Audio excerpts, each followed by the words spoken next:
자, 리트 2017 첫 번째 마당 두 번째 작품. 복지에 대한 도덕 철학적 입장입니다. 오케이. 한번 가볼게요. 우리 X를 찾아 들어가는 거지, X를.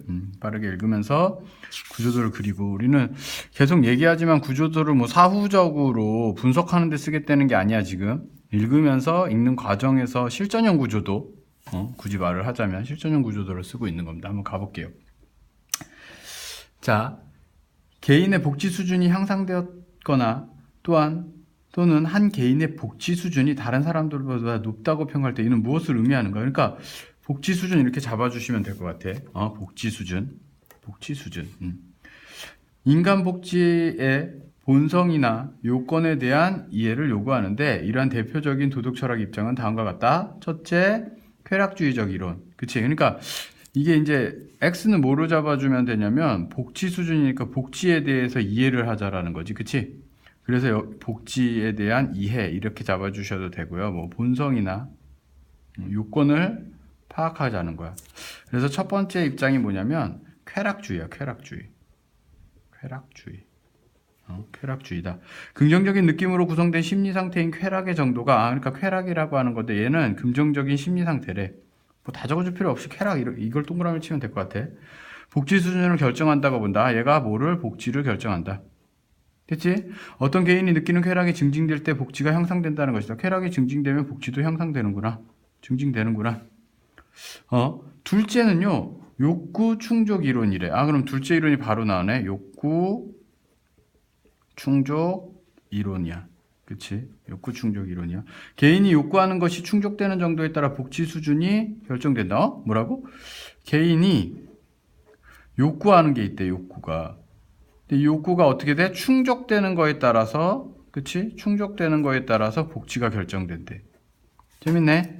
어떤 개인이 지니는 욕구들이 좌절되지 않고 더 많이 충족될 때 복지가 향상된다. 욕구가 충족되면, 그치? 복지가 향상된다. 여기 또 썼네. 충족되면 복지가 향상된다. 자, 셋째는요, 객관적 목론 이론이야. 그러니까 쾌락주의도 있고, 요것도 있고, 셋째, 객관적 목록 이론.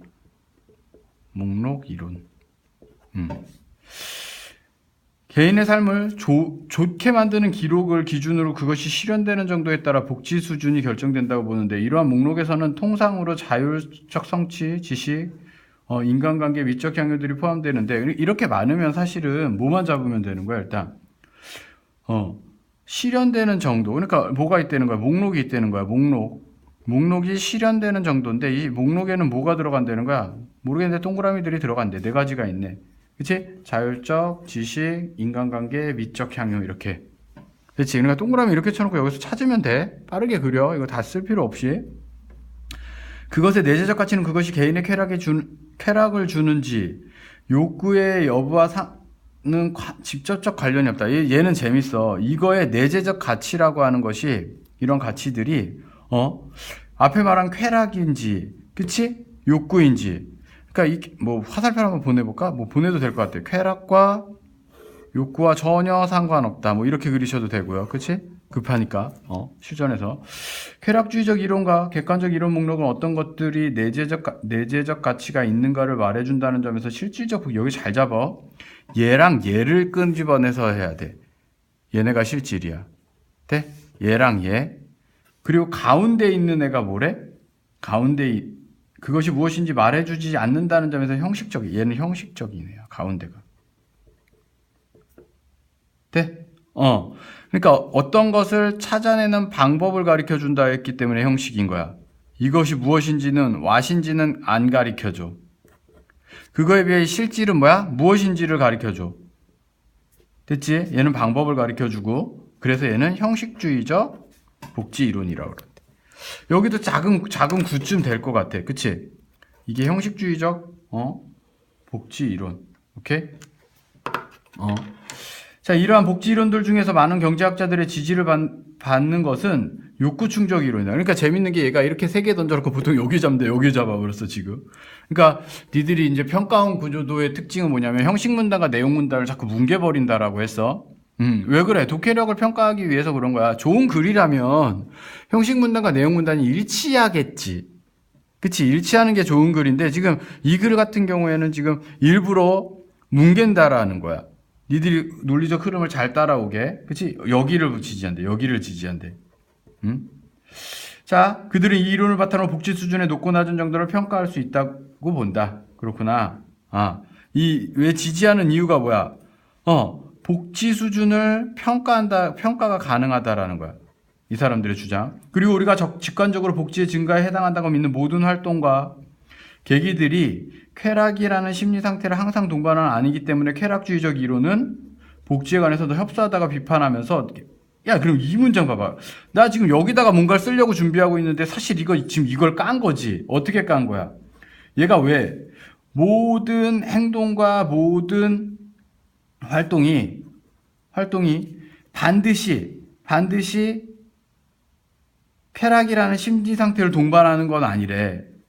그치? 쾌락이라는 심리 상태를 반드시 동반하는 건 아니래.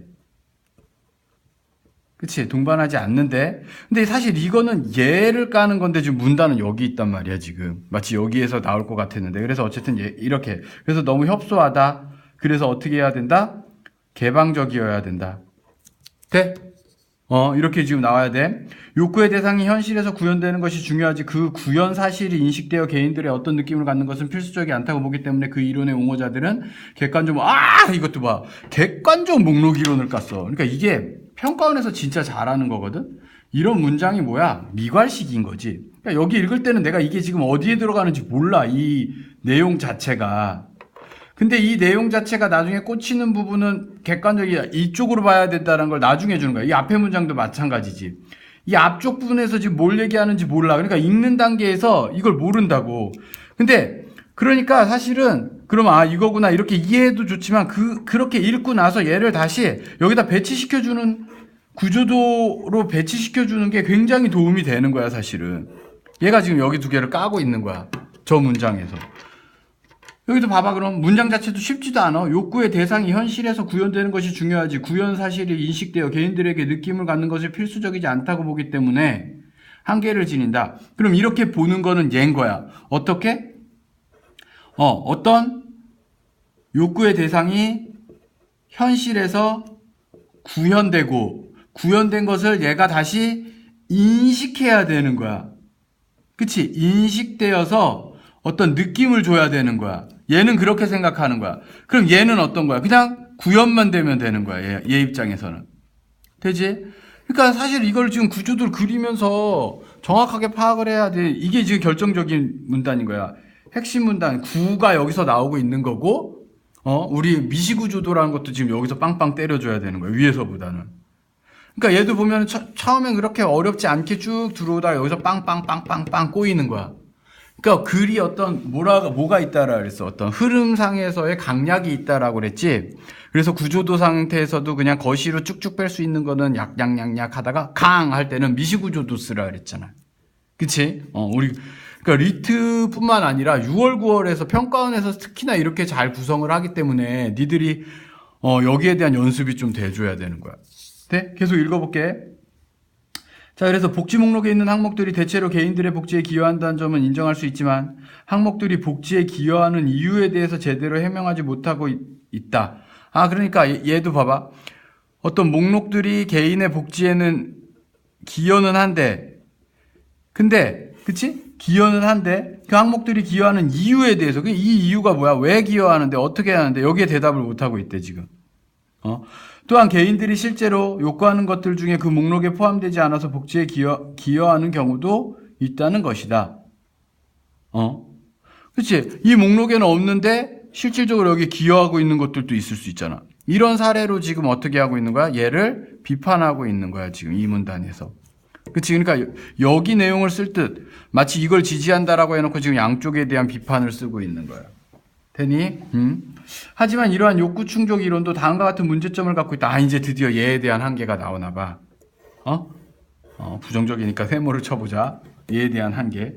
첫째, 욕구의 충족과 복지가 어느 정도 연관성이 있긴 하지만 모든 욕구의 충족이 복지에 기여하는 것은 아니라는 문제가 있다. 그러니까 봐봐.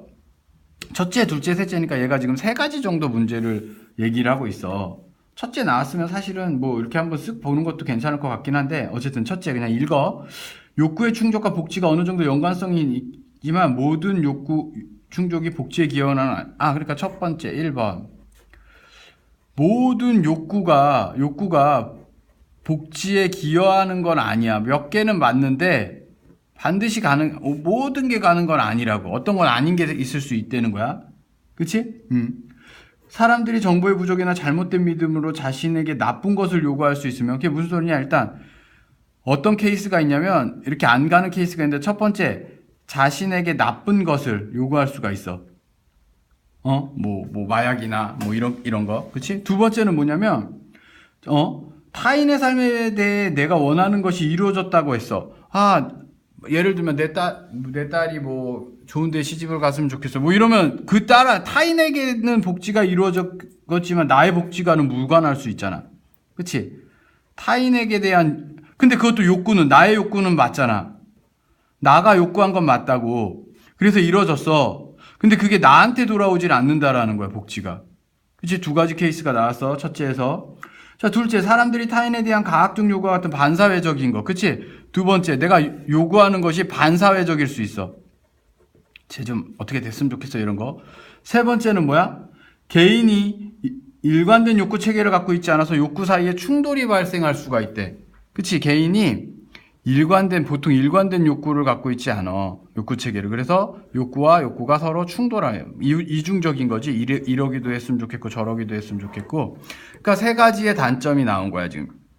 되니? 이렇게 해놓고, 마지막 문단 갑니다. 마지막. 가봅시다. 자. 이러한 문제들에 대응하는 방식으로 욕구 충족 이론을 버리고, 다른 복지 이론들을, 그러니까 여기 나오는 거 있잖아, 두 개. 그치? 그 이론을 변형하는 방식도 있대. 욕구 충족 이론이 구별되는 합리적 욕구 충족 이론을 만들자는 거지. 그치? 그러니까 이 문제점들이 있으니까 여기서 한번 이거를 문제점을 한번 해결을 해보자는 거야, 지금. 합리적 문제, 여기서. 그래서 한번 찝어봐, 이렇게. 합리적 욕구 충족. 그러니까 지금 리트를 풀다 보면 알겠지만 구조도가 그렇게 깔끔하게 안 나오고 굉장히 복잡하지. 그 소리는 뭐야?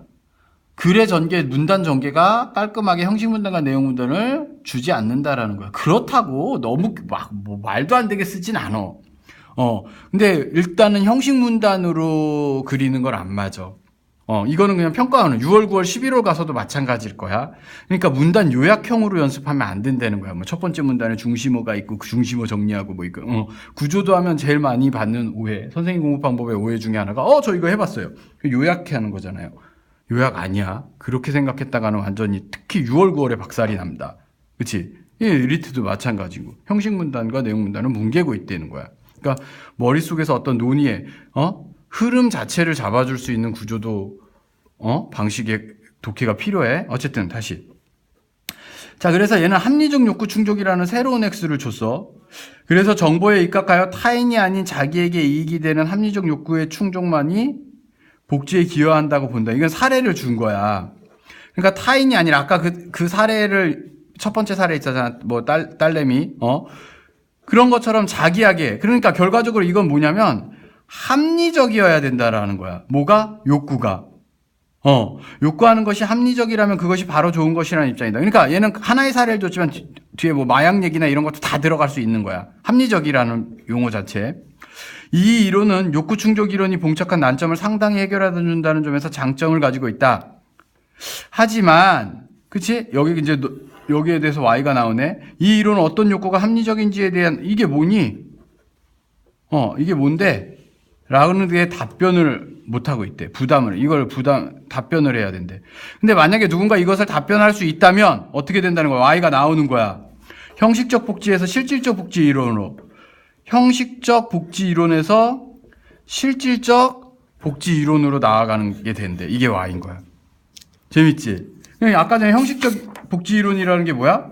무엇인지 말해주지 않는다는 게 형식적, 방법만 알려주지 그게 뭔지를. 근데 이렇게 합리적까지 되면 그게 무엇인지까지 알려준다는 거야. 이것도 좋은 거지. 만약에 문제 낸다면 이 what이 여기인 거야. 되니? 돼? 자, 그럼 봐봐. 우리가 첫 번째, 널도 마찬가지지만, 이게 구조도가 그냥 간단하지 않아. 첫 번째 봐봐. 복지에 대한 이해하면서 세 개를 줬어. 그래 놓고 요쪽을 탔어. 요쪽이다. 그러면서 이거를 지지하기 위해서 양쪽 두 개를 깠어. 맞지? 얘를 비판하고 얘를 비판했어. 그래 놓고 얘에 대한 어떤 한계점도 제시를 했어. 세 가지나. 그래서 이 세 가지를 합리적이라고 하는 걸로 해결했어. 물론 첫 번째 사례밖에 안 나왔지만. 그래 놓고 이것을 만약에 누군가 얘에 대한 문제에 대해서 답변을 해줄 수 있다면 이건 형식에서 실질로 가는 것이다 라고 하는 Y까지 그렸어. 오케이? 돼요?